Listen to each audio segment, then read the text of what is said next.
Vamos a presenciar una clase de cómo apreciar un buen vino. Y José Gabriel será encargado de conducirla con uno de los más destacados sommeliers de España, Pedro de Diego Cabrera. Él aclara muchos de los conceptos que rodean este misterioso e infinito mundo del vino. Términos como cuerpo, intensidad, bouquet, astringencia, permanencia, etc. De Diego vino especialmente invitado a la Vendimia de Carrefour, un evento anual para promover este comercio de tanto crecimiento en Colombia. Salud. José Gabriel Ortiz entra al radar. Bueno, Pedro de Diego, ¿qué es la fiesta de la vendimia? Es la tradición mayor en el tema del mundo del vino, donde realmente todo el mundo se juntaba y se sacaba ese primer mosto. Había alegría, por supuesto. Claro. ¿De dónde viene la palabra sommelier? ¿Qué hace un sommelier? Bueno, el sommelier realmente era el encargado de la bodega, no solamente por el tema de las uvas. Nosotros también llevamos una llave, como San Pedro, y éramos no solamente con el tema del vino, sino también con otras viandas. Éramos un poco los encargados de todo ello. ¿Y el tas de vin, por qué no lo trajo? Bueno, aunque es un instrumento de trabajo, pero de vez en cuando lo dejo descansar. Realmente es nuestro emblema, por así decirlo. Hablemos de los dos grandes tipos de vino. El vino blanco, que decimos aquí, y el vino tinto. Exacto. ¿De dónde proviene cada uno? ¿Cuáles son sus diferencias? ¿Por qué uno es claro? ¿Por qué el otro es oscuro? Si proviene de la misma uva. Bueno, el vino blanco, normalmente se puede hacer vino blanco de uva tinta, pero normalmente se hace vino blanco de uva blanca. De uva blanca. El vino tinto normalmente siempre se hace de uva tinta porque lo que siempre le da el color al vino, en el 98%, es el ollejo, la cáscara del vino. Claro, la cáscara. ¿Por qué no nos enseña, usted ya, aprovechándolo aquí a usted, todas las fases, todos los pasos que se necesita para catar? Bueno, a nivel de cata, todas las catas de cualquier tipo de vino se hacen de la misma manera, con 3 fases bastante diferenciadas. En principio, la fase visual. Usted ya abrió la botella. Bueno, hemos abierto la botella. En algunos casos es recomendable, en otros también la propia copa puede hacer de decantador.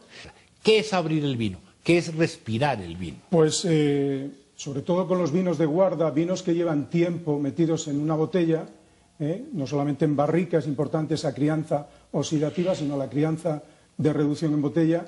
Es importante, sobre todo, para que se abra el vino realmente. Respire. Esa reducción, eso es, y que exprese todos los aromas, tanto los primarios de la uva como los secundarios. Muy bien. Decía usted que lo primero que hay que ver es el color. Con el color nos va a indicar que la procedencia de la botella tiene relación con lo que tenemos aquí. ¿Cómo debe ser el color de un buen vino? Realmente cada varietal, aparte de sus tonos habituales, también tiene una cromaticidad habitual. Por ejemplo, un Pinot Noir, un Tempranillo, no tiene la misma cromaticidad que un Cabernet Sauvignon. Eso no significa ni que sea mejor ni peor. ¿Cómo observamos el color? Bueno, lo vamos a hacer en copa. En principio, pues miraríamos que el vino tuviera unos tonos limpios. Entonces vemos el vino.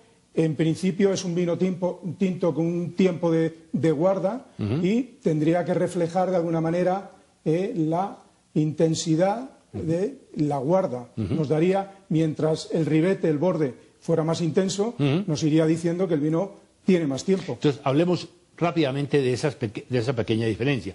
Un tempranillo, un reserva, un viejo reserva. ¿Qué es eso? Bueno, sobre todo en España la normativa es exclusiva en el mundo a nivel de tiempos mínimos para los vinos en crianzas, que son tiempos de 2 años mínimos, tanto en barrica 6 meses como el resto en botella, reservas con 3 años, uno en barrica y 2 en botella, y ya los grandes reservas, que serían 5 años, en los que tiene que estar 2 en barrica más 3 en botella. En este caso, Tempranillo es una zona, vamos a ver Rioja, que es una zona muy emblemática en España. Sí, claro. Y la mayor uva que tienen, la mayoritaria, es Tempranillo. Muy bien. Es una uva que tiene estas notas muy características de este rojo rubí. Pasamos el vino a la fase de nariz. En principio, olemos el vino. ¿Listo? Con la copa parada, vemos la intensidad, las notas, la evolución, etcétera, etcétera. Sí. y después lo llevamos a la nariz sin mover la copa en principio para apreciar... Sin mover la sin copa. mover la copa primero. Muy bien. Apreciamos sobre todo los aromas primarios, que son los más volátiles también. Por eso no movemos la copa ahora. Ah, ok. Después, ¿En qué momento ya se mueve la copa? Después de empezar a olerlo. Sí. Movemos la copa un poco. ¿Para qué? Para ayudar a esos otros aromas a que desprendan. Okay. Exacto. Y aquí ya vamos a apreciar secundarios de fermentación y terciarios de crianza. Sí, hay un olor un poco distinto. Distinto. ¿Qué notamos? Pues en principio la fruta, la uva, sí, esa intensidad, esas notas rojas, esa grosella, esa fresa. Y notamos también ese aporte de la barrica, esas notas un poquito torrefactadas, de café, cacao, etcétera. Pero, sobre todo, lo que es importante, que la madera no se exprese en demasía. Claro, sí, sí, que no impregne demasiado. Ok, exacto. muy bien.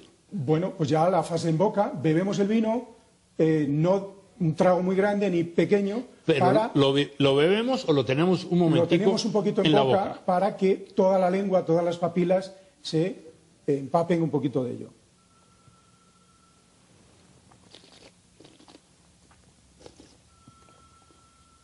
Lo primero que tenemos que decir en boca, nosotros decimos en ataque, no es que nos estemos peleando con el vino, sí, sino es en la entrada. Lo primero que tenemos que decir si es seco o no es seco. Vemos que es un vino seco. Muy seco. Lo que expresa un vino tinto es esa astringencia, ese amargor que nos lo está dando la uva y también el aporte de la barrica. Hay un proceso que la lengua forma parte, la parte de arriba del paladar y el fondo, la laringe, sí, son tres fases. Sí, exacto. El principio sería el ataque, luego hay una persistencia, un recorrido del vino y al final habría un retrogusto también. Que es ya la parte final. Que es también que nos vuelven a salir los aromas vía faringe. ¿Ustedes cómo reconocen si un vino es español, si es francés, si es argentino, si es italiano, si es chileno? En principio partiríamos un poco la balanza diciendo vinos un poco del Nuevo Mundo y vinos del Viejo Mundo. En el Viejo Mundo se busca un poquito más en la esencia de la tierra, lo que llamamos terroir y de dónde procede el vino. Por eso las denominaciones de origen son tan importantes. Dos denominaciones claves, por ejemplo, una francesa y una española. Hombre, francesa, pues podríamos decir Burdeos. Burdeos, perfecto. Y española podríamos decir Rioja. Perfecto. Son dos zonas muy emblemáticas, reconocidas a nivel mundial, y que las dos van buscando precisamente eso, la esencia del vino, el terreno, el terroir, que se muestre mucho más casi que el varietal, que se muestre de dónde viene el vino. ¿Qué contenido alcohólico debe tener un buen vino? Bueno, nivel alcohólico. Nivel de alcohol, normalmente los vinos se suelen mover en blancos un poquito menos, de 11,5, 12,5, 13. Sí, por y ciento. En tintos, por ciento de volumen, volumétrico. Sí. Y los tintos ya se mueven más o menos de 12, 12,5 hasta 14, 14,5, 15. Sí, más. ¿Por qué el vino tinto debe ser embotellado en una botella verde, oscura, y el blanco no? Por su consumo. El vino blanco es un vino de consumo mucho más rápido, sí, y por tanto realmente no necesitamos un envase con tanta protección. Lo contrario que el tinto. ¿Por qué hay que almacenar las botellas ligeramente inclinadas hacia el pico, hacia el corcho? Bueno, la importancia del corcho es precisamente un material que lo tiene un poco todo y lo que tiene que estar es mojado para que esté extendido. Mostrémoslo aquí a la cámara. Debe estar es decir, debe estar pigmentado de rojo. Claro. Tiene que estar volcada la botella, tumbada, para que el corcho esté en contacto con el líquido y no se reseque y por tanto no le entre oxígeno. Y cuando uno huele el corcho, ¿a qué no le debe oler el corcho para saber que el vino está malo? No debe oler a nada extraño, en principio. Simplemente a vino. A vino, nada extraño. ¿Cuál debe ser la altura mínima de un corcho? Un corcho también depende, la altura del corcho depende mucho si es un vino que va a guardarse mucho tiempo o no va a guardarse mucho tiempo. Normalmente son 7, 8 centímetros.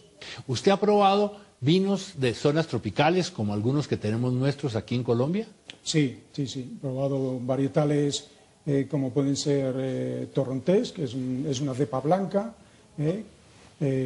Malbec, por supuesto, Carmener también, que son varietales muy característicos de aquí. Y luego, por ejemplo, en el caso de Syrah, que es un varietal que partió de Francia, pero que se instaló muy bien, por ejemplo, en Australia y está dando excelentes resultados también. Pues Pedro, nuevamente bienvenido a Colombia. Muchísimas gracias. Éxitos en la vendimia. Un placer. Con esta vendimia vamos a brindar por la vendimia también. Brindemos por la vendimia y gracias por habernos acompañado aquí en el radar. Un placer. Muchísimas gracias a ustedes. A usted mil gracias.